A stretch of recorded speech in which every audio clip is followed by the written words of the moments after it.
श्रीगुरुभ्यो नमः। मङ्गलश्लोकः। वागीशाद्या सुमनसः सर्वार्थानामुपक्रमे यं नत्वा कृतकृत्या स्युः तं नमामि गजाननं। गुरुर्ब्रह्मा गुरुर्विष्णुः गुरुर्देवो महेश्वरः गुरुः साक्षात् परं ब्रह्म तस्मै श्रीगुरवे नमः. நாம இப்போ கர்மதாரய சமாசா அதை பார்க்கணும். இந்த கர்மதாரய சமாசகாவானது 7 விதமா சொல்லப்பட்டிருக்கு. அதை சொல்லக்கூடிய ஸ்லோகா கவிபி சப்தவித ஸ்யாத் இத்யேவம் கர்மதாரயः கதிதः தத்புருஷ அந்தர்பாவாத் தத்வத் பிராதான்யமீரிதஞ்சாஸ்ய அப்படின்னு ஸ்லோகா. இதுக்கு என்ன அர்த்தம்? கர்மதாரய சமாசா, கர்மதாரயா அப்படின்னு சொன்னா கர்மதாரய சமாசா சப்தவிதா இத்யேவம் 7 விதமாக இருக்கிறது என்று கவிபிஹி கதிதா. கவிஹின்னா இங்க பண்டிதகான்னு அர்த்தம். கவிபிஹி பண்டிதர்களால் கதிதா சொல்லப்பட்டுள்ளது. இது ஒரு விஷயமா இருக்கு. 3வது 4வது பாதங்கள் என்ன சொல்றார் அப்படின்னு கேட்டால், இந்த கர்மதாரய சமாசகாவானது தத்புருஷ சமாசத்திலேயே சேர்க்க முடியும். இப்படியும் ஒரு பிரிவு இருக்கு. நம்ம ஏற்கனவே பார்த்திருக்கோம் 4 விதமான சமாசகா அப்படின்னு ஒரு பிரகாரம். அது எப்படின்னு கேட்டா இப்படிதான். கர்மதாரயத்தை தத்புருஷ சமாசத்துல சேர்த்து விட்டுடுறா. அப்படி சேர்த்தால் என்ன ஆறுது? அத போல இதுவும் இருக்கு. இந்த கர்மதாரயத்தை தத்புருஷ சமாசத்துல சேர்க்கிறான்னு சொன்னா ஏதாவது ஒரு யுக்தி இருக்கணும் இல்லையா, ஒரு காரணம் இருக்கணும் இல்லையா? என்ன காரணம் அப்படின்னு கேட்டா, தத்புருஷத்தை போல இங்கேயும் உத்தர பதார்த்த பிரதானமானது சொல்லப்படுறது. இந்த சமாசத்திலையும் உத்தர பதார்த்த பிரதானஹா பவதி கர்மதாரயா அப்படிங்கிறதுனால இதுவும் தத்புருஷத்துல சேர்றது. அதைத்தான் மனசை வச்சுன்னு சொல்றா. தத்புருஷ அந்தர்பாவாத், தத்புருஷ சமாசத்துல இது சேரும் என்பதனாலேயே தத்வத்து அதை போல, அதை போலன்னு என்ன அர்த்தம்? தத்புருஷ சமாசகாவானது எப்படி உத்தர பதார்த்த பிரதானமா இருக்கிறதோ அதை போல இங்கேயும் கர்மதாரய சமாசத்திலையும் பிராதான்யம் ஈரிதஞ்ச அஸ்ய, அஸ்ய கர்மதாரய சமாசஸ்ய பிராதான்யம் ஈரிதம். இது புரிஞ்சுது இல்லையா? புரிஞ்சிருச்சுண்ணா. அடுத்தது இப்போ இதுல 7 வகை எப்படிங்கிறத சொல்ல போறா. விசேஷணம் பூர்வபதே விசேஷ்யம் ததா உபயத்ராபி விசேஷணஞ்ச யஸ்யோபமானம் பரதஸ்ததாதௌ சம்பாவனா சாப்யவதாரணா ச விசேஷணம் பூர்வபதே விசேஷ்யம் ததோபயத்ராபி விசேஷணஞ்ச யஸ்யோபமானம் பரதஸ்ததாதௌ சம்பாவனா சாப்யவதாரணா ச. 7 வகையும் இந்த ஸ்லோகத்துல சொல்லியாச்சு. எப்படின்னு பாருங்க. விசேஷணம் பூர்வபதே அப்படின்னு இருக்கு இல்லையா? எந்த கர்மதாரய சமாசத்துல, சமாசகான்னு சொன்னாலே 2 பதம் அல்லது 2த்துக்கும் மேற்பட்ட பதங்களை வச்சுன்னு தானே பண்ண போறோம். அதுல விசேஷணம் பதம் முன்னாடி இருக்குமே ஆனால் அது முதல் வகை. விசேஷண பூர்வ பத கர்மதாரயா சமாசகா அப்படிங்கிறது முதல் வகை. அடுத்தது அதத்தான் விசேஷணம் பூர்வபதே அப்படிங்கிற ஸ்லோகத்தில் இருக்கக்கூடிய அம்சத்தினால சொன்னான். அடுத்தது விசேஷ்யம். இந்த பூர்வபதேங்கிறது இதுலயும் சேர்த்துக்கணும். விசேஷ்யம் பூர்வபதம் சேத் விசேஷ பூர்வபதே த்விதீயா கர்மதாரயா சமாசா. என்னது? விசேஷ பூர்வபத கர்மதாரயா. இதுக்கெல்லாம் உதாரணம் பார்க்க போறோம். அடுத்தது ததா உபயத்ராபி விசேஷணஞ்ச அப்படின்னு அர்த்தம். 2 பதங்களுமே விசேஷணமாகத்தான் இருக்கு. அப்படி இருந்தால் அது விசேஷண உபயபத கர்மதாரயா சமாசா ஆகும். அடுத்தது யஸ்யோபமானம் பரதஸ்ததாது அப்படின்னு இருக்கு. யஸ்ய எந்த உதாரணத்துல உபமானமானது பரதா, பரதஹா அப்படின்னு சொன்னா உத்தரத்தஹா. ரெண்டாவது பதம் உபமானத்தை சொல்லக்கூடியதாக இருந்தால், ரெண்டு பதங்கள்ல பின்னால் இருக்கக்கூடிய பதமானது உபமான வாச்சகமாக இருந்தால் அது உபமான உத்தர பத கர்மதாரையா சமாசகா. பரதஹான்னு சொல்லியிருக்கோம் இல்லையா, அது உத்தரத்தஹான்னு. அதே ததாதௌ, தத் பதத்தினால உபமானம், ஆதோ உபமானம் முதல் பதமா, அதாவது முதல் பதம் உபமான பரமாக இருந்தால், நல்லா கவனிச்சுக்கணும். முன்னாடி சொன்னது என்னது, உபமானத்தை சொல்லக்கூடிய பதம் ரெண்டாவதாக பின்னால் இருந்தால் அது உபமான உத்தர பத கர்மதாரையா. இப்போ சொல்லிட்டு இருக்கிறது அஞ்சாவது வகை எப்படின்னு கேட்டால், உபமான வாச்சக பதமானது முதல் பதமாக இருந்தால், அது எப்படி இந்த ஸ்லோகத்தை சொன்னா அப்படின்னு கேட்டால், பரத ததாதௌ அப்படிங்கிற அந்த அம்சத்தினால. தத் அப்படின்னா உபமானம், ஆதௌ முதல் பதமாக உபமான வாச்சக பதம் இருந்தால் உபமான பூர்வ பத கர்மதாரயா. அடுத்தது சம்பாவனாச்சாப்யவதாரணாச்சா. சம்பாவனா அப்படின்னு இதுக்கு பெயர், அவ்வளவுதான். இது ஏன் அந்த பெயர் வந்தது அப்படின்னா, நம்ம அந்த பிரவருத்தி நிமித்தத்தை பார்க்க வேண்டிய அவசியம் இல்லை. பெயர் வேணும்னா இப்படி சொல்லலாம், இப்படியாக எண்ணப்படுவதுன்னு சொல்லலாம். எப்படின்னா இந்த உதாரணத்தை பார்த்தா தெரியும். தமால இதி விருட்சம், அதாவது அந்த இடத்துல பார்த்தோம்னு சொன்னா அந்த மரம் அது போல தெரியறது அப்படின்னு உதாரணம் சொல்ல போறோம். பின்னாடி பார்த்தா நமக்கு புரியும். அத போல அப்படின்னு சொல்றோம் இல்லையா, அதை வேணா நம்ம சம்பாவனாங்கிற சப்தத்துக்கு அர்த்தம் பண்ணிக்கலாம். அப்படி சொல்றதா இருந்தால் அது சம்பாவனா பூர்வபத கர்மதாரையா சமாசா. அடுத்தது அவதாரணா பூர்வபத கர்மதாரையா. இங்கேயும் அவதாரணாங்கிறது சம்ஞா, பெயர். இந்த சமாசத்தினுடைய ஒரு வகைக்கு பெயர். இந்த சம்பாவனாங்கிறதோ அவதாரணாங்கிறதோ அந்த சமாசத்தினுடைய ஒரு வகை இருக்கு இல்லையா, கர்மதாரயத்துல ஒரு வகை, அதனுடைய பெயர் இது அவதாரணா. இங்க நம்ம அர்த்தம் சொல்றதா இருந்தா இப்படி சொல்லலாம். அவதாரணான்னு சொன்னா நிச்சயா அப்படிங்கிற அர்த்தம் வேணா சொல்லலாம். இதெல்லாம் எதுக்காக, நினைவு வச்சிருக்கிறதுக்காக, ஏதாவது ஒரு அர்த்தம் தகுந்ததா கொண்டு வரணுமேங்கிறதுக்காக நான் இப்படி சொல்றேன். வாஸ்தவிகத்துல பேர் சொன்னாலே போதுமானது. சம்பாவனாங்கிறது அந்த ஒரு வகையாக இருக்கக்கூடிய சமாசத்துக்கு பெயர், அவ்வளவுதான். இப்போ நம்ம 7 வகையை பார்த்துட்டோம். 7 வகை என்னென்னது அப்படின்னு கேட்டால், வரிசையா விசேஷண பூர்வபத கர்மதாரயா, விசேஷ பூர்வபத கர்மதாரயா, விசேஷண உபயபத கர்மதாரயா, உபமான உத்தர பத கர்மதாரயா, உபமான பூர்வபத கர்மதாரயா, சம்பாவனா பூர்வபத கர்மதாரயா, அவதாரணா பூர்வபத கர்மதாரயா. இப்படி 7 வகையாக கர்மதாரய சமாசா இருக்கு. இப்போ ஒவ்வொன்றுத்துக்கும் நம்ம உதாரணம் பார்க்கலாம். முதல்ல விசேஷண பூர்வபத கர்மதாரயா, அதற்கு உண்டான உதாரணம். நீலோத்பலானி நாரீணாம் நயனானீவ ரேஜிரே கம்பிதான்யல்பவாதேன சத் சரஸ்சுஸ்திதான்யஹோ அப்படின்னு இருக்கு. என்ன அர்த்தம் இந்த ஸ்லோகத்துக்கு அப்படின்னு கேட்டால், நீலோத்பலானி, இந்த குமுதப்பூ இருக்கு இல்லையா, அது நீல உட்பலம். அந்த நீலோத்பலமானது நீலோத்பல அப்படிங்கிறதான அந்த பூக்கள், நீலோத்பலானி குமுத புஷ்பங்கள், சத் சரஸ்ஸு, சரத்சு சரஸ்ஸு, சரஹா அப்படின்னா இந்த ஏரியல நீர்நிலை, சரஸ்ஸு சத்து, அதாவது அந்த ஜலத்துல இருந்துண்டு, கம்பிதானி அல்பவாதேனா, மெதுவா வீசுற காத்து, இளங்காத்துன்னு சொல்றோம் இல்லையா, அப்படி மெதுவா அப்படியே வீசுறது. ஏன்னு சொன்னா வேகமா அடிச்சா அந்த பூ கண்ணாபின்னு ஆகும். ஆனா மெதுவா ஆடித்துன்னு வச்சுக்கோங்களேன், எப்படி இருக்கும், அப்படியே ஆடும், மெதுவா ஆடும். அது ஆடுறது பார்த்தா எப்படி இருக்குன்னு கேட்டால், நாரீனாம் நயனானி இவ ரேஜிரே அஹோ. அஹோங்கிறது ஆச்சரியத்தை, அப்படி இல்லை, அவ்வளோ அழகா இருக்கா குமுதப்பூங்கிறது. நீங்க பார்த்திருக்கீங்களா, அதாவது கொஞ்சம் சுத்தியும் பிளாக்கா இருக்கும், நடுவில் கொஞ்சம் வெள்ளையா இருக்கும். இல்ல சுத்தி வெள்ளையா இருக்கும், நடுவில் பிளாக்கா இருக்கும், நீலம் நீலம் இருக்கும் குமுதப்பூ இல்லையா, சின்னதா இருக்கும், சின்னதா இருக்கும். அது வந்து பெண்களோட கண்கள் போல அழகா இருக்கான். அது வெறுமனே அழகா இருக்குங்கிறது சொன்னா மட்டும் போராது இல்லையா, கவி எப்படி வர்ணிக்கிறாரு பாருங்க.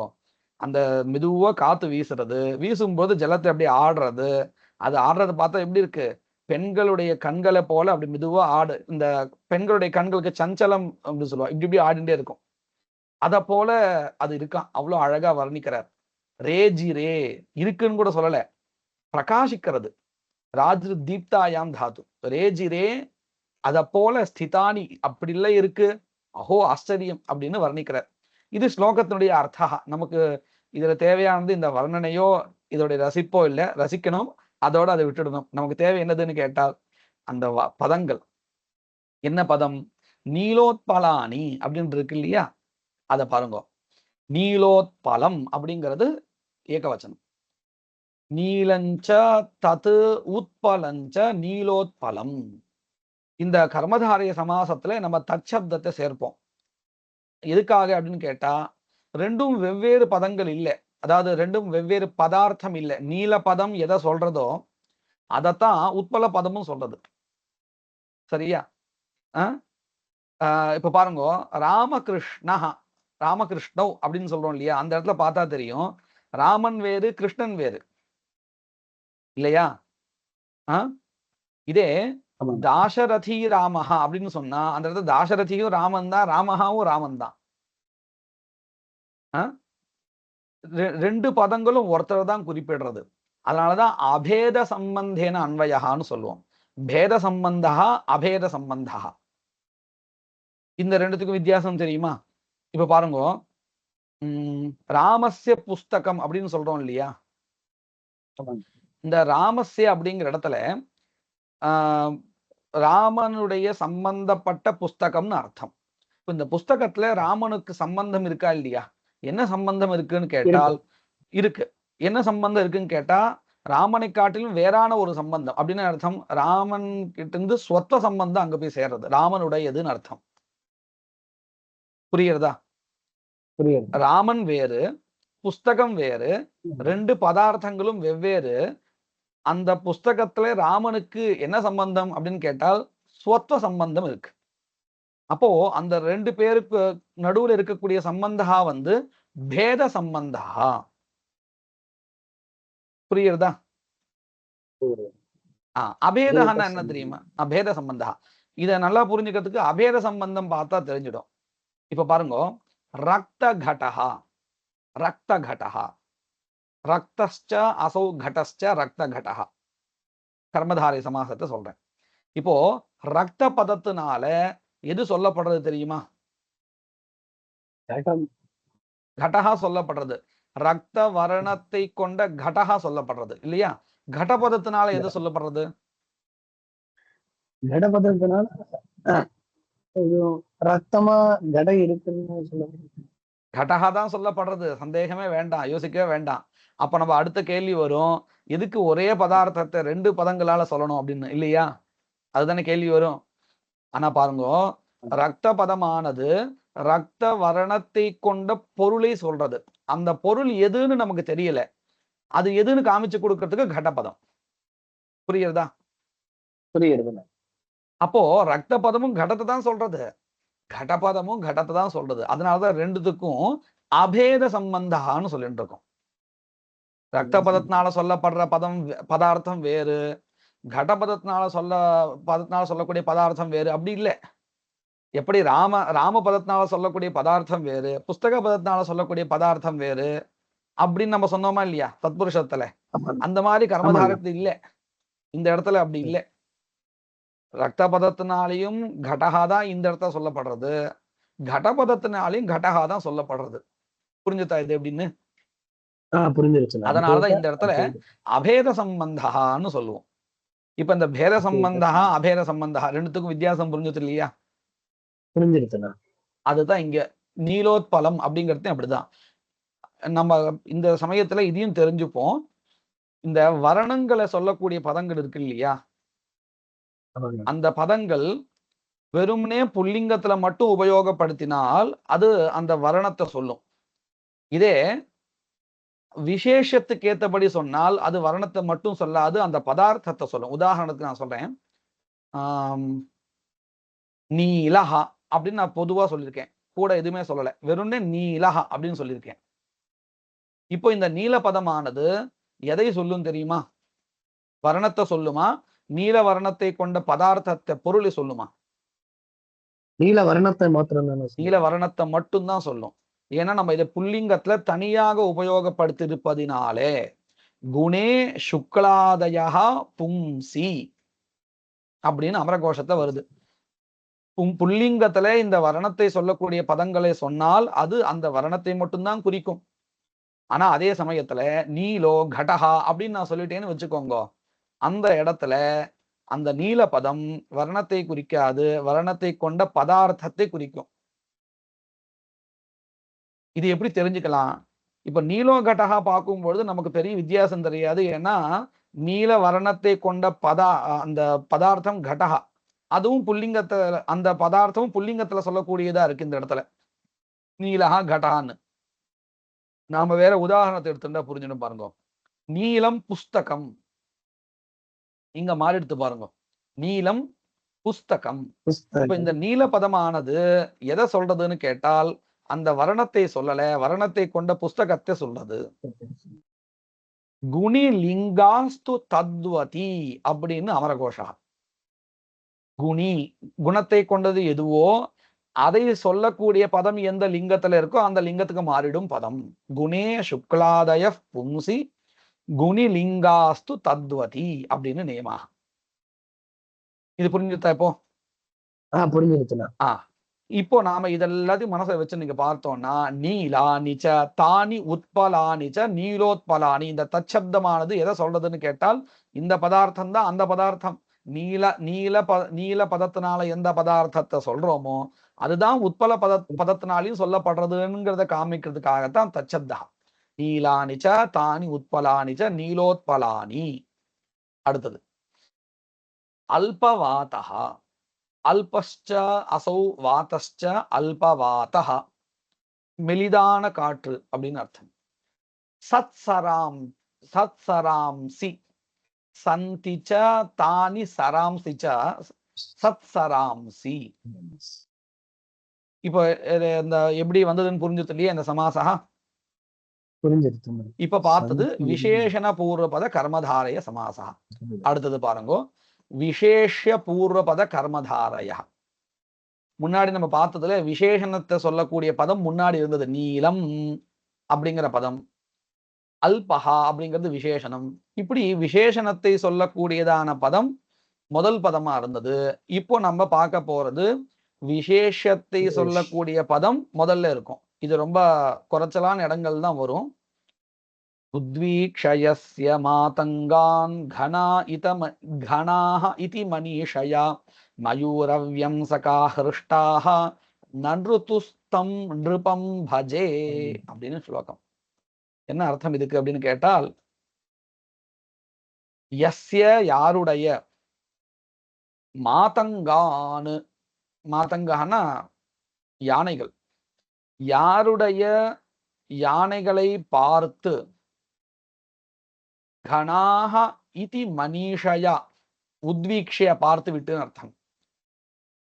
யஸ்ய யாருடைய மாதங்கானு யானைகளை உத்வீக்ஷிய பார்த்துவிட்டு, கணாஹ இதி மனிஷயா மேகங்கள் என்ற புத்தியோடு.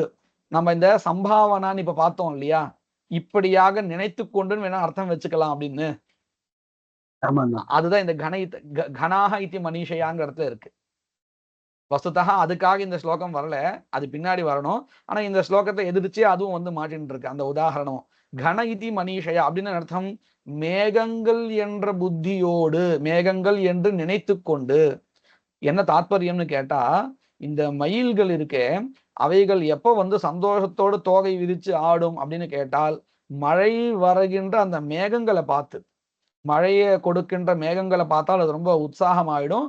அப்போ தன்னுடைய இணையை கவர்றதுக்காக அது அந்த தோகை விரிச்சு ஆடும். இதுதான் வாஸ்தவிக ஸ்திதி.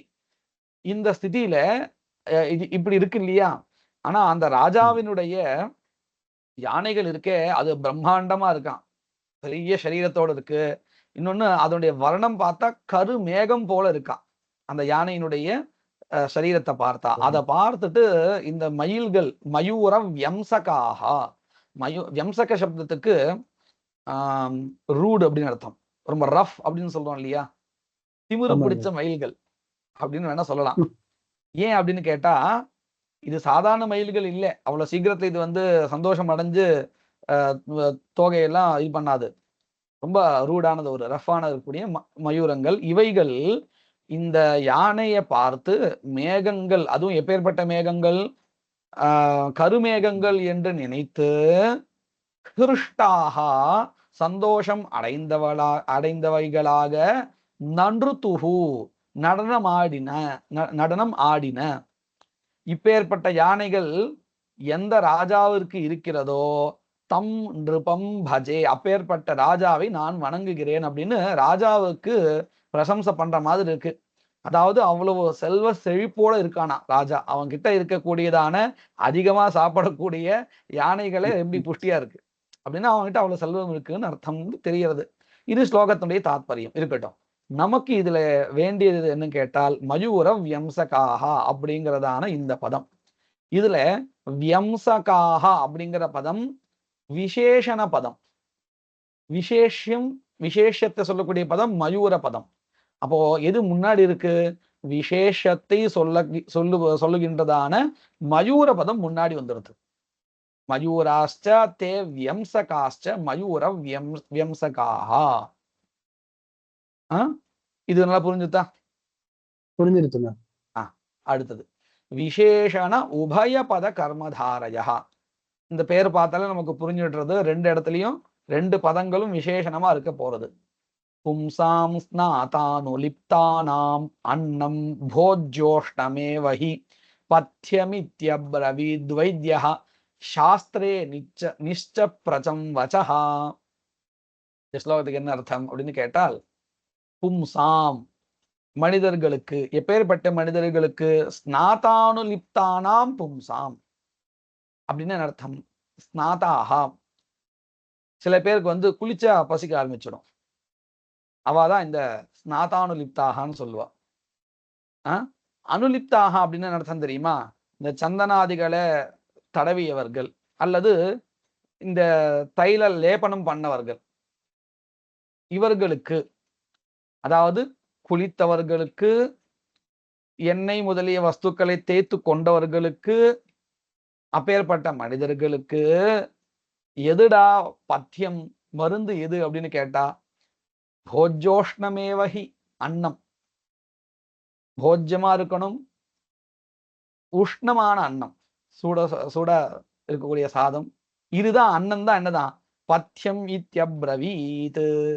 யாரு? வைத்தியா, வைத்தியன் சொன்னானா இதுதான்ப்பா உங்களுக்கு ஔஷதம், இதுதான் மருந்து அப்படின்னு அர்த்தம். நான் குளிச்சா உடனே பசிக்கும் அப்படின்னு யாரு இருப்பாளோ அவளுக்கு சாப்பிட்றதா வழி, வேற வழி கிடையாது, வேற மருந்து கிடையாது அப்படின்னு எங்க சொல்லப்பட்டிருக்குன்னு சொல்றார் வைத்தியர். சாஸ்திரே, சாஸ்திரத்தில் சொல்லப்பட்ட நிச்சப்பிரச்சம் வச்சகா, அதுவும் சாதாரணம் இல்லை, கண்டிப்பா இதுதான், வேற வழியே இல்லை அப்படின்னு முடிவு செய்யப்பட்ட ஒரு தீர்வான வச்சனமாக சொல்லப்பட்டுள்ளது அப்படின்னு இந்த ஸ்லோகத்துக்கு அர்த்தம். இதுல நம்ம கவனிக்க வேண்டிய பதங்கள் எதுன்னு கேட்டால், ஸ்நாதானுலிப்தாகா அப்படின்னு ஒரு, ஸ்நாதானுலிப்தானாம் அப்படின்னு ஷஷ்டி பகுவச்சனத்துல இருக்கு. அதனுடைய பிரதமா விபக்தி எடுத்துட்டோம்னா ஸ்நாதானுலிப்தாகா அப்படின்னு பதம். இது எப்படி பிரிக்கணும்?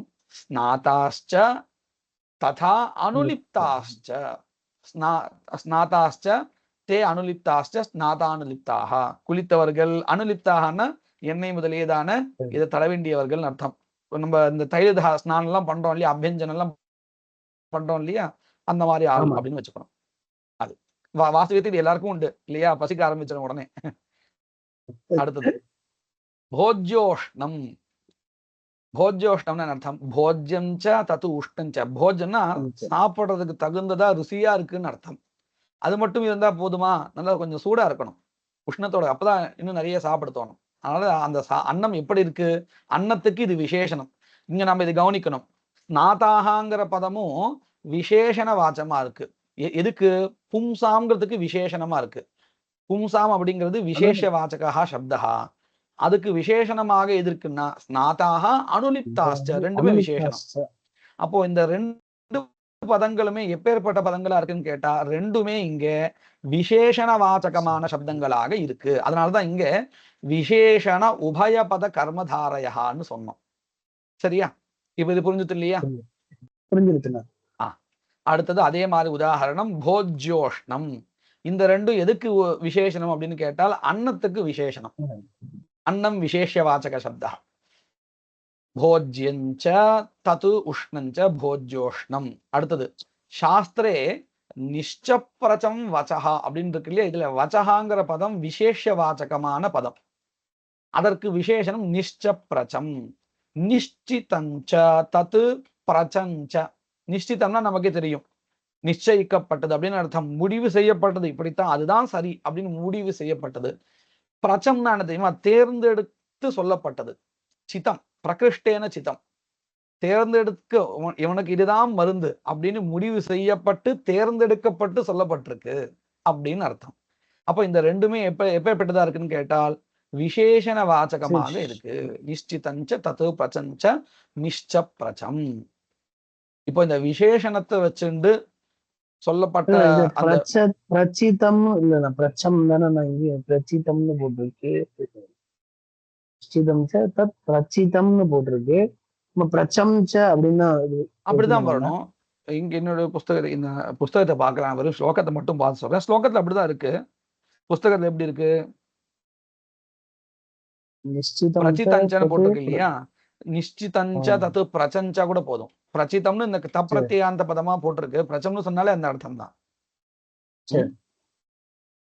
நிஷ்ச பிரச்சம் ஸ்லோகத்துல அப்படிதான் இருக்கு இல்லையா அப்படிதான் இருக்கு ஸ்லோகத்தை பார்த்து சொல்லிட்டு இருக்கேன் அப்படிதான் இருக்கு இப்போ நமக்கு என்ன அடுத்து இந்த விசேஷண விசேஷங்களை வச்சுண்டு சொல்லப்பட்ட 3 பிரிவுகள் அது பார்த்தாச்சு இப்போ உபமானத்தை வச்சுண்டு சொல்லக்கூடிய பிரிவுகள் உபமான உத்தரபத கர்மதாரய சமாசா முதல்ல இதுக்கு என்ன உதாரணமான ஸ்லோகம் அப்படின்னு கேட்டா ராமோயம் புருஷவ்யாக்ரஹ சம்வృతః கபிகுஞ்சரைஹி ஹனிஷ்யதி பலாத்யுத்தே ராவணம் ராட்சசரிஷபம்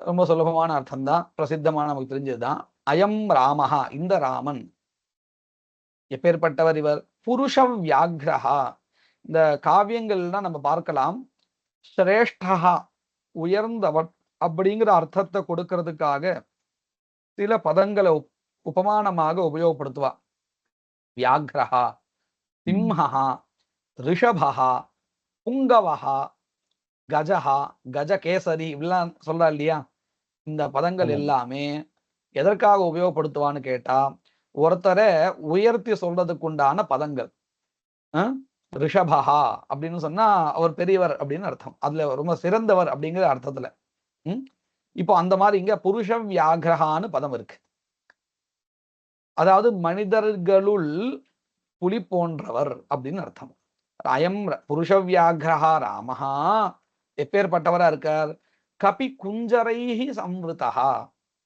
கபி குஞ்சரஹான்னு அர்த்தம் கபிஹின்னா குரங்குகள் வானரங்கள் ஹனுமான் முதலிய வானரங்கள் குஞ்சரஹான்னா யானைன்னு அர்த்தம் அப்ப என்ன அர்த்தம் யானைகளுடன் குரங்குகளுடன் சேர்ந்தவர் அப்படின்னு அர்த்தம் இல்லை இப்போ நான் சொன்னேன் இல்லையா சில உயர்வான அர்த்தத்தை கொடுக்கறதுக்காக ரிஷபஹா கஜஹா இப்படிலாம் சொல்லுவான்னு சொன்னேன் இல்லையா அந்த கஜஹா மாதிரி இங்க குஞ்சர பதத்தை எடுத்துக்கா குஞ்சரம்னா யானஹா யானஹான்னு சொல்றேன் யானை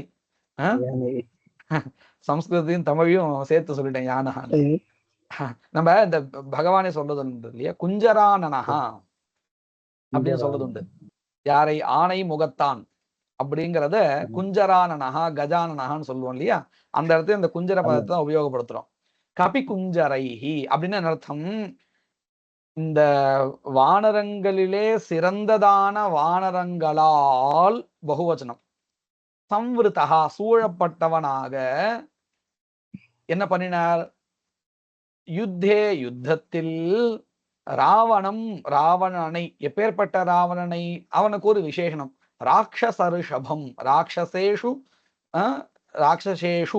ரிஷபா அயம் ராட்சச ரிஷபா இல்லைன்னா ராட்சசா அயம் ரிஷப ராட்சசா ரிஷபா இவ ராட்சச ரிஷபான்னு சொல்ல போறோம் ராட்சச ரிஷபம் ராட்சசனும் சிரேஷ்டனும் ஆகிய அந்த ராவணனை யுத்தத்தில் பலாத் பலங்கொண்டு ஹனிஷதி கொல்லப் போகிறார் யாரு ராமன் அப்படின்னு ஸ்லோகத்துக்கு அர்த்தம் இதுல நம்ம கவனிக்க வேண்டியது புருஷ வியாகிரகான்னு ராமனுக்கு சொல்லப்பட்ட விசேஷனம் அதை எப்படி பிரிக்கணும் புருஷா வியாக்ர இவ இப்ப பாருங்க இந்த உதாரணத்தை சொல்றச்ச உத்தர பதமா எது இருக்குன்னு கேட்டால் உபமான வாச்சகமான பதம் இருக்கு. சந்திரனை போல முகம் அப்படின்னு சொன்னா சந்திரன் இப்போ உபமானம். சரியா? உபமேயம் எதுன்னு கேட்டால் முகம். புரியுறதா? புரியுதுண்ணா. இப்போ நான் காமிச்ச உதாரணத்துல இப்போ நான் புஸ்தகத்துல இல்ல, நான் சும்மா சொன்னேன் இல்லையா, இப்போ சந்திரனை போன்ற முகம் அப்படின்னு சொன்னேன் இல்லையா, அந்த இடத்துல இவ பதம் நடுவுல இருக்கு. இந்த இவ பதத்துக்கு முன்னாடி தான் எப்பொழுதும் உபமானம் வரும். இத மனசை வச்சுக்கணும். இவ பதத்துக்கு முன்னாடி வரும் எது? உபமான பதம். சந்திரனை போல முகம் அப்படிங்கிறது சந்திரன் உபமானமா இருக்கார் இல்லையா? அத போல இங்க பாருங்க, இவ பதம் எங்க இருக்கு இந்த விக்கிரக வாக்கியத்துல? வியாகிரத்துக்கு அப்புறம் உபமான பதத்துக்கு அப்புறம். ஆமாங்க. கடைசியில இருக்கு. அப்போ அதுக்கு முந்தின பதம் உபமானமா இருக்குன்னு சொன்னோமா இல்லையா? ஆமாங்க. அப்போ என்ன ஆயிடுறது, இந்த இடத்துல ரெண்டாவது பதம் தான் உபமான வாச்சகமா இருக்கு. புரியுறதா? உபமானத்தை சொல்லுகின்ற பதமா இருக்கு. வியாகிர பதம். அதனாலதான் இப்போ இதுக்கு பேர் என்ன கொடுக்குறோம்? உபமான உத்தர பத கர்மதாரயான்னு சொல்றோம். உத்தர பதம் ரெண்டாவதா இருக்கக்கூடிய பதம். புருஷா வியாகிரஹா இவ புருஷ வியாகிரஹா. அடுத்தது பாருங்க, கபயா குஞ்சராஹா இவ கபி குஞ்சராஹா. வானரங்கள் யானைகளை போல அப்படின்னு உயர்ந்தவைகள்னு அர்த்தம். ராட்சசா ரிஷபா இவ ராட்சச ரிஷபா. இந்த மாதிரி இங்க பல இடங்கள்ல காவியங்கள்ல உண்டு. என்னென்ன? ரிஷபா, புங்கவஹா, சிம்ஹா, வியாகிரஹா, கஜஹா, கேசரி, வராஹா இப்படிலாம் கூட சொல்றது உண்டு. தெரியுமா? வராஹான்னு இப்போ நமக்கு இந்த காலத்துல என்ன ஆயிடுதுன்னு சொன்னா கேலிக்குண்டான ஒரு இதுவா ஆயிடுத்து. ஆனா பழைய காலத்துல காவியங்கள்ல இப்படியும் சொல்றது உண்டு. வராகத்தையும் ஒரு உயர்ந்ததா சொன்னா சுவாமியே அந்த அவதாரம் எடுத்துட்டு இருக்காரே. அதனால உயர்வான அர்த்தத்துல அத உபயோகப்படுத்துறது உண்டு. பல காவியங்களை பார்த்தா தெரியும். சரி, இப்போ நம்ம அடுத்தது பார்க்க வேண்டியது உபமான பூர்வபத கர்மதாரயா. இந்த பேரை பார்த்தாலே நமக்கு புரிஞ்சுடுறது என்ன சொல்ல வர அப்படின்னு. கௌமுதி கௌமுதி விஷதா பாதி யாவானீரதி சுந்தரி லதாதன்வி சதா தத்யாத் சாத்ராக்ஷா மதுராம் கிரம். என்ன அர்த்தம் இதுக்கு அப்படின்னு கேட்டா, இது சரஸ்வதியே ஸ்துதி பண்ணி அப்பேற்பட்ட சரஸ்வதி கிட்ட பிரார்த்தனை பண்றதா இருக்கு. கரெக்டா இன்னைக்கு அதுக்கேத்த நாளா வந்து அமைகிறது. ரொம்ப நல்ல ஒரு இது என்ன சொல்ற, அது என்ன சொல்லுவா, நம்ம நினைச்சுட்டு இருப்போம் அது நடக்கும் இல்லையா? அதுக்கு என்ன நல்ல ஒரு வாதாவரணம் நல்லா அமைஞ்சிருக்குன்னு சொல்லுவோம் இல்லையா? அதுதான் கரெக்டா அமைஞ்சிருக்கு. சூழல் அப்படின்னு சொல்லுவோம். சரி, அது எப்படி சொல்றா பாருங்க சரஸ்வதியே. இந்த ஸ்லோகத்துல நம்ம என்ன சொல்லிட்டு இருக்கோம்? ஒரு நிமிஷம் ஸ்லோகத்தை எடுத்துக்கிறேன். கௌமுதி விஷதா. கௌமுதின்னு சொன்னா சந்திரனுடைய கிரணங்கள். சந்திரிகா கௌமுதி ஜோத்ஸ்னா அப்படின்னு சொல்லுவோம் இல்லையா? இதெல்லாம் வந்து இந்த சந்திரிகா அப்படின்னா அந்த சந்திரனுடைய கிரணங்கள் வெண்மையா இருக்கும். அத போல கௌமுதி விஷதா, சந்திரனுடைய கிரணங்களை போல வெண்மையானவள், அத போல பிரகாசிப்பவள் பாதி. அது மட்டும் இல்லை, ரதி சுந்தரி, ரதியை போல மிக அழகானவள். லதா தன்வி. லதா தன்வின்னா அந்த இடையானது கொடி போல இருக்கா. தமிழ்ல நம்ம கொடி இடையால் அப்படின்னு சொல்லுவோம். கொடி இடையால் லதா தன்வி அப்படின்னு அர்த்தம். அவ்வளவு பெண்களுக்கு அந்த இடையானது மெலிதாக வளைஞ்சு இருந்தால் அது ஒரு லட்சணம். இதுதான் நம்ம தமிழ்ல கொடி இடையால் அப்படின்னு சொல்றோம். இங்க நமக்கு கூட மாசிலாமணீஸ்வரர் கோவில் இருக்கா இல்லையா? கொடியிடை அம்மன், கொடி இடை அம்மன், அதுதான் சொல்லிட்டு இருக்கோம். லதா தன்வி. அப்பேற்பட்ட வாணி சரஸ்வதியை நான் வணங்குகிறேன். அப்போ அம்பாள்கிட்ட என்ன பிரார்த்தனை பண்றோம் அப்படின்னு கேட்டா, இப்பேற்பட்ட அந்த வாணி சரஸ்வதியானவள் சதா தத்யாத் எப்பொழுதும் கொடுக்கணும். என்ன கொடுக்கணும் அப்படின்னு கேட்டா, திராட்சா மதுராம் கிரம், திராட்சை போன்ற இனிமையான எனக்கு அந்த பேச்சை சொல்லை கொடுக்க வேண்டும் அப்படின்னு அம்பாள் கிட்ட பிரார்த்தனை பண்ணும்படியா இந்த ஸ்லோகம் அமைஞ்சிருக்கு. இது ஸ்லோகத்துடைய அர்த்தம். ரொம்ப நல்ல அர்த்தமா இருக்கு. இதுல நம்ம கவனிக்க வேண்டியது என்னன்னு கேட்டா, கௌமுதி விஷதா, கௌமுதி இவ விஷதா, கௌமுதி விஷதா. இப்போ நீங்க இங்க பாருங்க, இவ பதம் எங்க வந்துடுது? நடுவுல வந்துடுது. அந்த இவ பதத்துக்கு முன்னாடி எது இருக்கு? கௌமுதி. அதுதான் இங்க உபமான வாச்சக பதமா இருக்கு. அப்போ இந்த இடத்துல உபமான பூர்வ பத கர்மதாரய சமாசா. அதனாலதான் நான் வந்து ஒரு விஷயம் உங்களுக்கு சொல்லி கொடுத்தேன். என்னதுன்னு கேட்டா, இவ பதம் எங்க வருதுன்னு பார்க்கணும். இவ பதத்துக்கு முன்னாடி இருக்கக்கூடியது உபமான வாச்சகம். அதை வச்சு நம்ம கண்டுபிடிச்சிடலாம். குழப்பமே அடையக்கூடாது. இங்க பார்த்தா நடுவுல வந்துடுறது இவ பதம். அதுக்கு முன்னாடி இருக்கக்கூடியது உபமான வாச்சகா சப்தா அப்படின்னு புரிஞ்சுக்கணும். கௌமுதி இவ விஷதா, கௌமுதி விஷதா. ரதி சுந்தரி, ரதிஹி காமனுடைய மனைவி, மிக அழகானவள். எல்லா இடத்துலயும் காவியத்திலையும் வர்ணிக்க, அழகுக்குன்னு சொன்னா ஆண்கள்ல காமதேவனும் பெண்கள்ல ரதியும் வர்ணிக்கக்கூடியவளா இருப்பா, உபமானமா இருப்பா. ரதிஹி இவா, ரதியை போன்ற, சுந்தரி, ரதி சுந்தரி.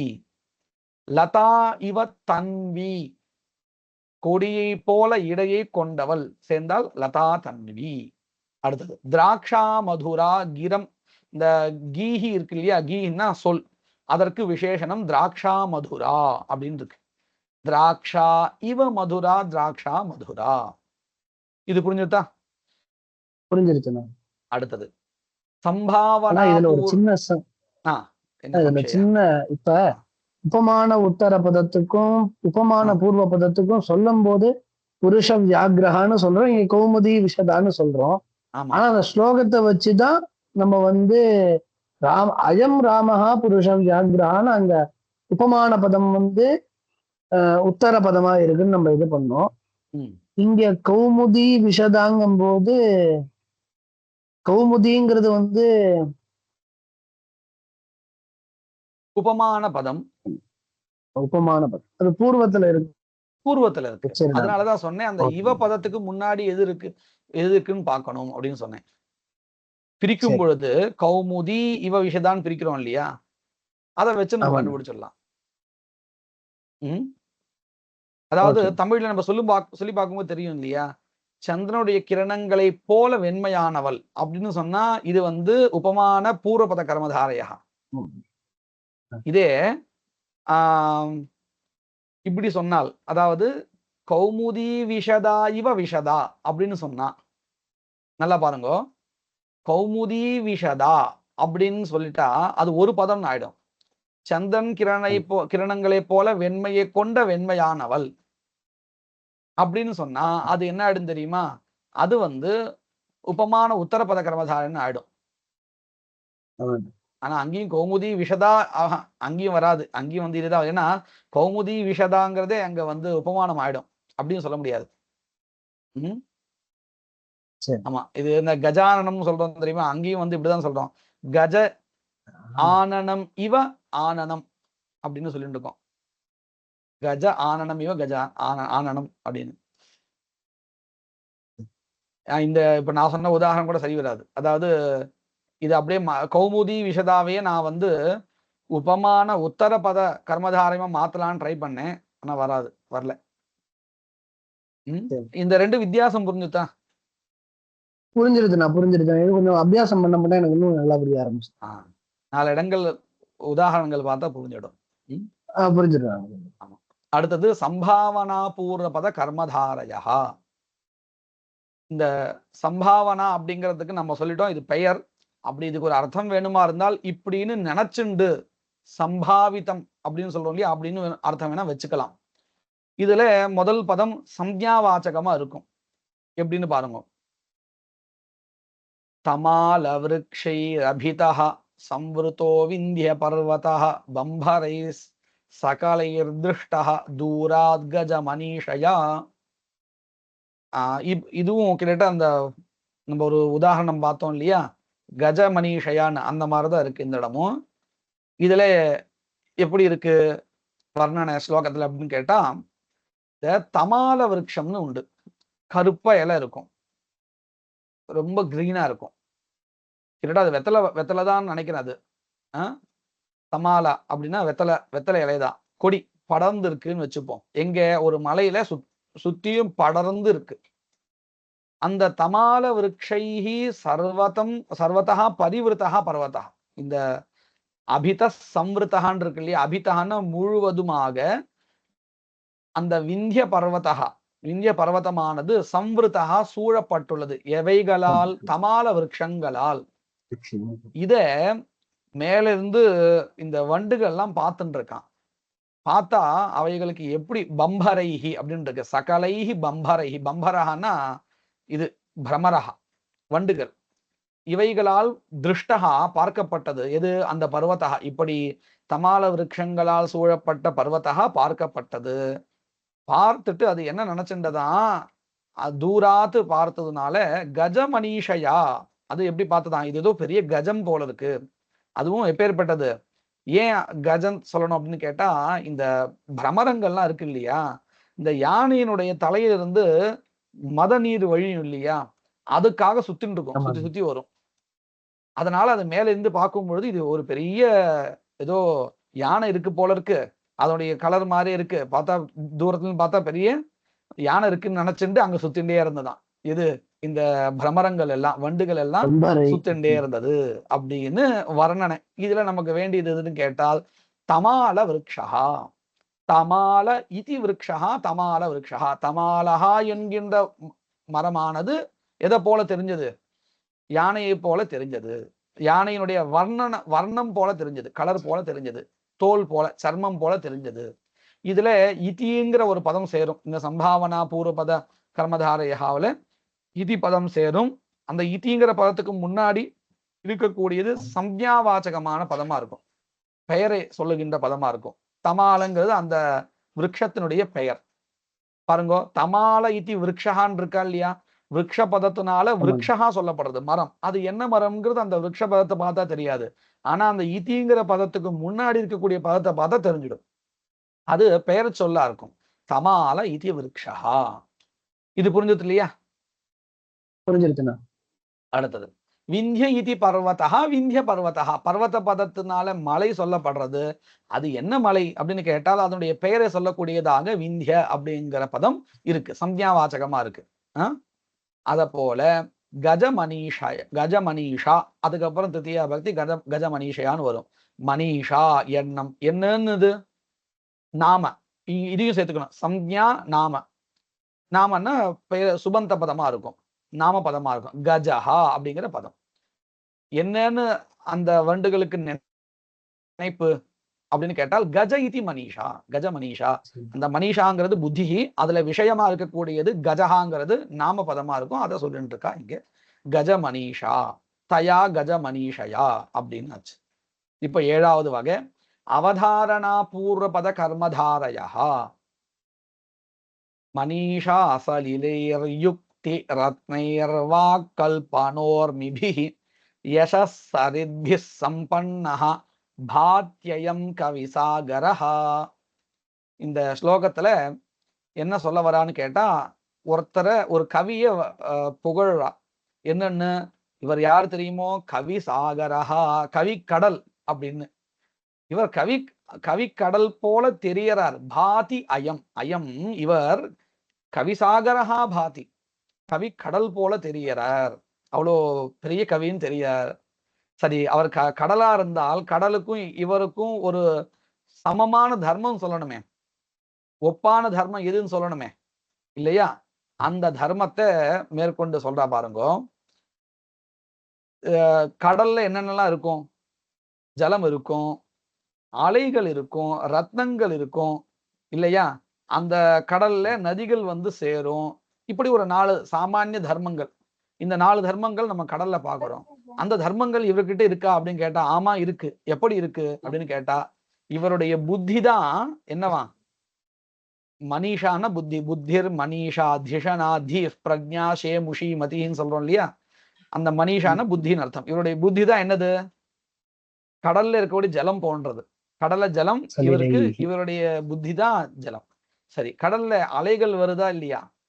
அத போல இவருக்கு இவருடைய அலைகள் எதுன்னு கேட்டா யுக்திகள். இல்ல, யுக்திகள் தான் ரத்னங்கள். அங்க என்ன சொல்லிக்கோங்க, கல்பனா ஏவ ஊர்மயான்னு சொல்லிக்கா இல்லையா, யுக்திகள், எதை எப்படி சொல்லணும் அப்படி சொல்லணும் அப்படிங்கிறதான அந்த யுக்திகள் இருக்கே, அதுதான் ரத்னங்களாம். அதாவது ரத்னங்கள் கடல்ல, இவர்கிட்ட யுக்திகள், ரெண்டும் ஒண்ணு அப்படின்னு. சரியா? அதே மாதிரி கடல்ல அலைகள், இவருக்கு கல்பனா, இப்படி அலங்காரமா சொல்லணும் அப்படிங்கிறதான அந்த அலங்காரங்கள், இதெல்லாம் வந்து என்னது, அலைகள். சரி, கடல்ல எது வந்து சேர்றது, நதிகள் வந்து சேர்றது. அத போல இவர்கிட்ட என்ன வந்து சேர்றதுன்னா யஷாம்சி, புகழ் வந்து சேர்றதாம். இந்த இவர் கடல் அப்படின்னு சொன்னா இவர்கிட்ட புகழ் என்கின்றதான நதிகள் வந்து சங்கமிக்கிறது. இப்படி அதனால இவர் எப்படி தெரிகிறார், அயம் பாதி, இவர் தெரிகிறார். எப்படி தெரிகிறார் அப்படின்னு கேட்டா, கடல் போல தெரிகிறார் அப்படின்னு வர்ணனை ஒரு கவியை பத்தி வசத்தியா சொல்லக்கூடியதா இருக்கு. இப்ப நம்ம இதுல கவனிக்க வேண்டிய பதங்கள் எதுன்னு கேட்டால், மனிஷா சலிலானி அப்படின்னு இருக்கு இல்லையா, மனிஷா சலிலானி, அதுதான் இங்க உதாரணம். மனிஷா ஏவ சலிலானி அப்படின்னா புத்தி தான் இங்க ஜலம், புத்தி தான் அப்படின்னு அந்த அவதாரணா நிஷ்டயம் சொல்றோமா இல்லையா, அதுதான் அந்த ஏவகாரம். அதனாலதான் இதுக்கு அவதாரணா பூர்வபத கர்மதாரையான்னு பேர். மனிஷா ஏவ சலிலானி அப்படின்னு அர்த்தம், புத்தி தான் இங்க ஜலம், யுக்திகள் தான் இங்க ரத்னங்கள். யுக்தயா ஏவ ரத்னானி யுக்தி ரத்னானி, கல்பனாக ஏவ ஊர்மயா கல்பனோர்மயா, யஷாம்சி ஏவ சரிதா யசரிதா, கவிஹி ஏவ சாகரஹ கவி சாகரஹ. ஊர்மீன்னா அலையாண்ணா? ஊர்மின்னா ஆமா ஆமா ஆமா அலைன்னு அர்த்தம். ஊர்மயஹான்னா அலைகள். ஆமா, ஊர்மிஹி மதி சப்தம் போல வரும், ஊர்மிஹி மதி சப்தம் போல ஊர்மயா அப்படின்னு வரும். இப்போ நமக்கு இதோட எது முடிஞ்சிருக்குன்னு கேட்டால் தத்புருஷ சமாசா முடிஞ்சிருக்கு, கர்மதாரய சமாசா முடிஞ்சிருக்கு. அடுத்தது த்விகு சமாசா. ஓ அப்படியா? இப்போ என்னோட புஸ்தகத்துல இது இருக்கு, நாம ஒண்ணு பண்ணலாம், இந்த த்விகு சமாசத்தையே பார்த்துடலாம். ஏன்னா நேரம் போதுமானதா இல்லை நமக்கு. அதாவது பகுவிரீகில நிறைய வகைகள் இருக்கு இல்லையா, நம்ம இதோட அதை முடிச்சுக்கிறது நம்ம சௌகரியமா இருக்கும்னு தோன்றது. சரி, ஓகே. என்னோட புஸ்தகத்தையும் எதுல என்கிட்ட புஸ்தகம் நான் பிடிஎஃப் வச்சிருக்கேன், அதுல அப்படிதான் இருக்கு, எதிர்ச்சியா அப்படி இருக்கு, நான் அதனால அப்படி ஆரம்பிச்சிட்டேன். தச்சைகவத்பாவ்யநேக வத்பாவீதி த்விதா த்விகுஹு. நான் கண்ணாமணியான ஸ்லோகத்தை பிரிக்கிறேன், அந்த சந்தஸுக்கு ஏற்றபடி அர்த்தம் சொல்றச்ச நான் ஒரு பதம் பிரிச்சு சொல்லிடுறேன். கர்மதாரய ஏவாஸ்யாப்யந்தர்பாவோ புதேர் மதஹ அப்படின்னு ஸ்லோகா. இதனுடைய அர்த்தம் என்னது? சச்ச த்விகு சமாசஸ்ச ஏகவத்பாவி அநேகவத்பாவி இதி த்விதா த்விகுஹு பவதி அப்படின்னு பிரிச்சுக்கணும் ஸ்லோகத்துல.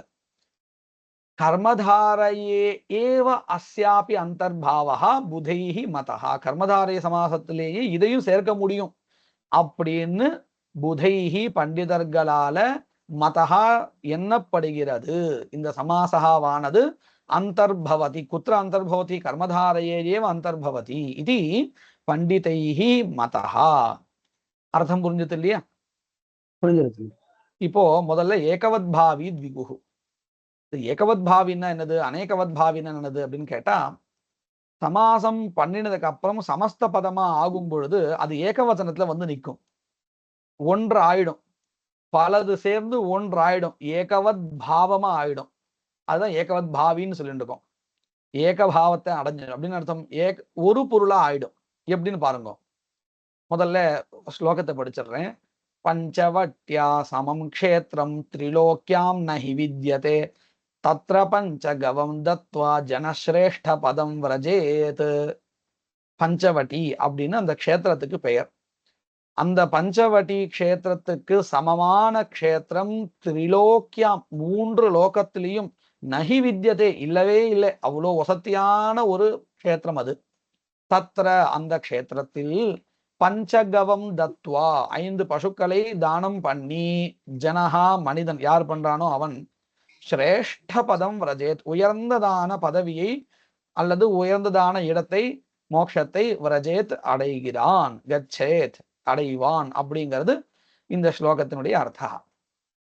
இப்ப இங்க பாருங்க, பஞ்சானாம் வட்டானாம், அது இங்க இது போயிடும், துவந்தத்து போயிடும். பஞ்சவட்டி அப்படின்னு சொல்றதுல சரிதான். பஞ்சானாம் வட்டானாம் கரெக்ட் தான். பஞ்சானாம் வட்டானாம் சமாஹாரஹா பஞ்சவட்டி. இங்க பாருங்க, வட்டஹாங்கிறது அந்த மரத்துக்கு, இது என்ன சொல்றது, ஆலமரம், அந்த அவைகளுடைய சேர்க்கை சமாஹாரஹ. பஞ்சானாம் வட்டானாம் சமாஹாரஹ பஞ்சவட்டி. ஏகவச்சனமா எடுத்து பாருங்க இல்லையா? இதுதான் நம்ம வந்து ஏகவத் பாவின்னு சொல்லிட்டு இருக்கோம். இதே நம்ம அடுத்தாப்புல அநேகவத் பாவின்னு பார்ப்போம் இல்லையா? அந்த உதாரணத்தை நீங்க பார்த்தேன்னா பகுவச்சனத்துல பதம் முடியும். பஞ்சானாம் வட்டானாம் சமாஹாரஹ பஞ்சவட்டி.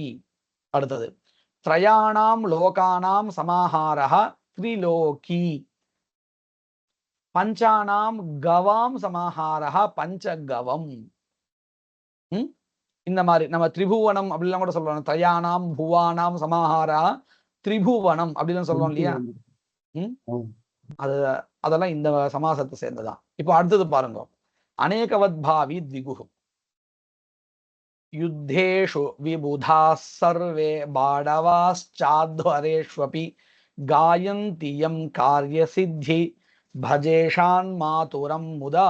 நல்ல ஒரு வாதாவரணம். இன்னொன்னு ஒரு நல்ல ஒரு பிரார்த்தனை வருது, நல்ல அர்த்தமா இருக்கு பாருங்க. யுத்தேஷு விபுதாக சர்வே. யுத்த காலங்களில் விபுதாகனா சுராக, திரிதசா விபுதா சுராக அப்படின்னு இருக்கு இல்லையா? அமரா அனிர்ஜரா தேவாக திரிதசா விபுதா சுராக அப்படின்னு விபுதாக அந்த பதம் தான். யுத்தேஷு யுத்தங்களில் விபுதாக தேவாக சர்வே சர்வே தேவாக எம் காயந்தி யாரை புகழ்கின்றனரோ ஸ்துதிக்கின்றனரோ எதற்காக? காரிய சித்தியை, காரிய சித்திக்காக, தங்களுடைய வெற்றிக்காக யாரை வணங்குகின்றனரோ அத போல அத்வரேஷ்வபி வாடவாக. வாடவாக எப்படி சொன்னா சரிதான். வாடவாகங்கிறது அக்னிக்கும் பேர் உண்டு, பிராமணாளுக்கும் பேர் உண்டு. ஏக பிரபவத்துவம்னு சொல்லுவா. அதாவது ரெண்டு பேரும் முகத்திலிருந்து வந்தவா, அக்னியும் பிராமணாலும். அதனால வாடவாக அப்படிங்கிறது பிராமணாகன்னு அர்த்தம் உண்டு, அக்னிக்கும் அர்த்தம் பேர் உண்டு. இங்க நம்ம பிராமணான்னு எடுத்துப்போம். ஏன்னா அத்வரேஷுன்னு இருக்கு. அத்வரஹனா யஜ்ஞா யாகா. அத்வரேஷு யஜ்ஞேஷு பாடவாக பிராமணாக காரிய சித்தியை, காரிய சித்திக்காக, தங்களுடைய அந்த காரியம் நிறைவேறுவதற்காக முதா சந்தோஷத்துடன் யாரை வணங்குகிறார்களோ அப்பேற்பட்ட அவரை, யாரை? ஷான்மாதுரம், சுப்பிரமணிய சுவாமின்னு அர்த்தம். ஷான்மாதுரம் நம்ம இங்க வருது இல்லையா? ஷான்மாதுர சக்திதரா குமார கிரௌஞ்சதாரண கார்த்திகேயோ மகாசேன சரஜன்மா ஷடானன பார்வதி நந்தன ஸ்கந்த சேனானீரக்னிபூர்குஹ பாஹுலேயஸ்தாரகஜித் விசாக சிகிவாஹன ஷான்மாதுர சக்திதர குமார கிரௌஞ்சதாரண. இப்படின்னு அமரகோஷத்தை நம்ம படிச்சிருப்போம் இல்லையா? யார சொல்றா அப்படின்னா சுப்பிரமணிய சுவாமிய சொல்ற. நல்ல ஒரு சகுனம். இதுதான் சொல்ல சகுனம். இதைத்தான் நான் சொல்லணும், அந்த பதத்தை தேடி இருந்தேன். சகுனம்னு சொல்லுவோம் இல்லையா? ஏதாவது ஒரு காரியத்தை ஆரம்பிக்கும் பொழுது நல்ல ஒரு ஸ்மரணம், சுவாமி ஸ்மரணம் தானா ஏற்பட்டதுன்னு சொன்னா நல்ல ஒரு சகுனம்னு சொல்லுவா. இந்த பதத்தை தான் தேடிட்டே இருந்தேன், டக்குனு நினைவுக்கு வரல.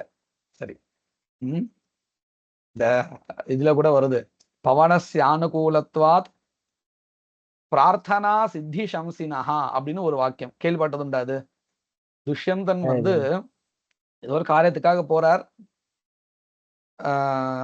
துஷ்யந்தன் இல்லை, இவர் திலீபன். அவர் வந்து ரிஷி தனக்கு பிள்ளை பேர் வேண்டி ஒரு ரிஷியை பார்க்க போறார். அப்போ நல்ல ஒரு மென்மையான காத்து அடிக்கிறது. அதை பார்த்து அவர் சொல்றார், என்னுடைய காரியம் வந்து இன்னைக்கு வெற்றி அடையும். ஏன்னு கேட்டா இந்த ஒரு மெல்லிய காத்து இருக்க, இதுவே ஒரு நல்ல சகுனமா இருக்கு. பவனஸ்ய அனுகூலத்வாத் பிரார்த்தனா சித்தி சம்சினஹா அப்படின்னு காவியத்தை வருது. இப்போ நமக்கு இந்த ஸ்லோகத்தை அர்த்தம் புரிஞ்சது இல்லையா? ஷான்மாதுரம் முதா சந்தோஷத்தோடு பஜே நான் பஜிக்கிறேன் வணங்குகிறேன்னு இந்த ஸ்லோகத்தினுடைய அர்த்தா. அதாவது தேவர்கள் எல்லாரும் யுத்தங்களிலே வெற்றி பெறுவதற்காக யாரை வணங்குகின்றனரோ அதே போல யாகங்களில் யாகத்தினுடைய முடிவானது நல்லபடியா இருக்கணுங்கிறதுக்காக பலத்தை கொடுப்பதாக இருக்கணுங்கிறதுக்காக யாரை பிராமணர்கள் எல்லாம் வணங்குகிறார்களோ அப்பேற்பட்டவரை சந்தோஷத்துடன் நான் வணங்குகிறேன், சுப்பிரமணிய சுவாமியை வணங்குகிறேன் அப்படின்னு இந்த ஸ்லோகத்தினுடைய அர்த்தா. இதுல நம்ம கவனிக்க வேண்டியது எதுன்னு கேட்டால் ஷான்மாதுரகாங்கிற பதம். ஷண்ணாம் மாத்ருணாம் அபத்தியம் புமான், கிருத்திகாதி 6 நட்சத்திரங்க சொல்வா இல்லையா, அந்த அவளுடைய பையன் அப்படிங்கிறதுனால ஷண்ணாம் மாத்ருணாம் அபத்தியம் புமான் ஷான்மாதுரஹா அப்படிங்கிறது பதம். இங்க நீங்க பாருங்க பகுவச்சனம் வந்துடுது. அதனாலதான் இது அநேகவத்பாவி திபுஹு. இன்னைக்கு இதோட நிறுத்திப்போமா? மங்கள ஸ்லோகம். வாகீஷாத்யா சுமனசஹ சர்வார்த்தானாமுபக்ரமே யம் நத்வா கிருதகிருத்யா ஸ்யுஹு தம் நமாமி கஜானனம். குருர்பிரம்மா குருர்விஷ்ணுः குருர்தேவோ மகேஸ்வரः குருः சாக்ஷாத் பரம் பிரம்ம தஸ்மை ஸ்ரீ குரவே நமः.